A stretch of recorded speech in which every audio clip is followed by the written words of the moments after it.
ችግር መምጣቱ አይቀርም። ፈተና መምጣቱ አይቀርም። ፕሮብሌም መምጣቱ አይቀርም። ፈተና መምጣቱ አይቀርም።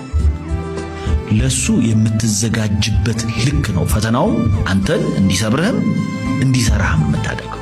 አየህ ቅድም ያልኩ የቶን እሳት ይመጣል። በቶን እሳት ውስጥ ስታልፍ አንተ አረህ ልትቀር ትችላለህ። ቀልጠህ ደግሞ ጥሩ ቅርጽ ይዘህ ልትወጣ ትችላለህ። ሬዚስት እናደርጋለን አሁን ካለንበት ኮምፎርት ዞን። አሁንም እኮ ፈተና አለብን። አሁንም እኮ ብዙ ችግር አለብን። ግን ለመድ ነው